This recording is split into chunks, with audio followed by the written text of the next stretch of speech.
Welcome to the fascinating world of Cook's Country, part of the elaborate multimedia empire known as America's Test Kitchen. While most spin-off series thrive on the web, Cook's Country stands out as the only one airing on traditional television, inviting viewers to explore its unique focus on regional American specialties. In its early days, Cook's Country carved a niche for itself with a charming rural setting, filming in a Vermont farmhouse that set a cozy tone for its first 9 seasons. That original farmhouse was owned by the show's first host, Christopher Kimball, and is still available for rent today. However, as the show evolved, it transitioned to a kitchen replica for a single season before moving to a shared studio with America's Test Kitchen. Believe it or not, a single season of Cook's Country could be filmed in as little as 2 weeks in those initial days. During that hectic filming period, cast and crew often enjoyed their temporary surroundings, creating memorable moments that blended work with a hint of vacation spirit.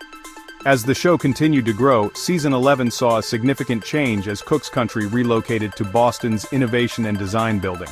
This historic space was originally a military storage facility and has since been transformed, housing various prominent tenants.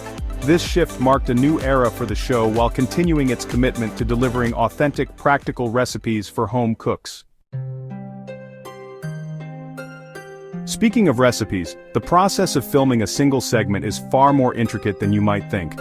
One example shared by magazine editor Ali Berkey reveals that just a 5-minute recipe can take hours to shoot.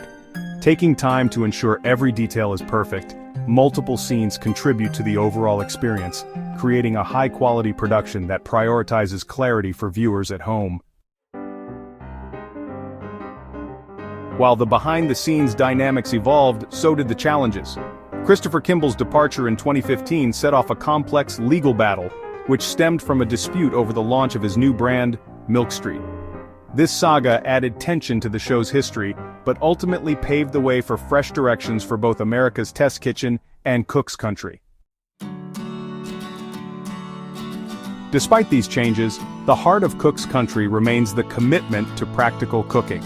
Chefs from the show often share that the recipes they develop become staples in their own homes. It's a testament to their belief in accessibility, proving that great recipes can be enjoyed outside the studio, making everyday cooking enjoyable and approachable for everyone. Join us as we delve deeper into the colorful and transformative journey of Cook's Country, where hard work and creativity combine to keep these regional American traditions alive in kitchens across the nation. In the world of cooking, it's always fascinating to hear about the dishes that take on a life of their own within families.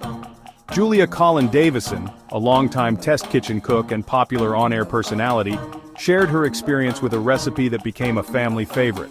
Originally hesitant, she recalls her first attempt at a Caesar green bean salad. To her surprise, it turned out to be one of the best green bean recipes she's ever had. Now it's a staple at family gatherings, requested time and again. Davison's journey in cooking isn't a solo endeavor. Her partnership with Bridget Lancaster exemplifies how friendship enhances the art of culinary storytelling. Both co-hosts of Cook's Country, their relationship dates back to the late 1990s. They first crossed paths in the intimate setting of the test kitchen, a far cry from the expansive TV production they've become a part of today. Their years of collaboration sharpened their dynamic, transforming them into beloved figures within the America's Test Kitchen brand. Meanwhile, Chef Brian Roof made a name for himself on Cook's Country, especially after the departure of Christopher Kimball. Roof's passion extends beyond just the recipes. He intertwines storytelling into the culinary experience. His travel segments, surprisingly started as a lighthearted joke during a meeting, blossomed into an engaging feature where he learns about regional dishes from local chefs. He emphasizes a unique approach to gathering recipes, not asking directly, but rather encouraging chefs to share their creations willingly. As the show continued to evolve, it welcomed Chef Ashley Moore as a fresh voice on screen. With a unique blend of culinary talent and acting chops, Moore transitioned from aspiring actress to esteemed chef. Her culinary journey culminated in a dream she had since college, a desire to be on a cooking show.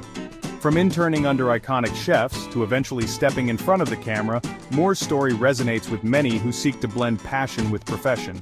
Christy Morrison adds another layer to the Cook's Country family with her background in education. Before becoming a recognized chef on the show, she taught high school English, bringing a unique flavor to her teaching style. Her experience in the classroom seamlessly translated to the kitchen, enhancing her ability to teach viewers the intricacies of cooking. The leadership of Toni Tipton Martin marked a new chapter for Cook's Country. As the new editor-in-chief, she sought to elevate the journalistic integrity of the show, pushing for richer storytelling that goes beyond mere recipes. Tipton Martin's segments incorporate cultural narratives, providing context to the dishes crafted, thereby deepening the audience's connection to the culinary traditions. Through the dedicated work of these talented culinary personalities, Cook's Country continues to inspire home cooks. With every recipe and anecdote shared, the essence of regional cooking thrives, reminding us that food is not just about ingredients, it's about the stories we tell and the connections we forge. In redefining the cooking experience, they ensure that each dish served carries a piece of its cultural heritage, making every bite a journey through time and tradition.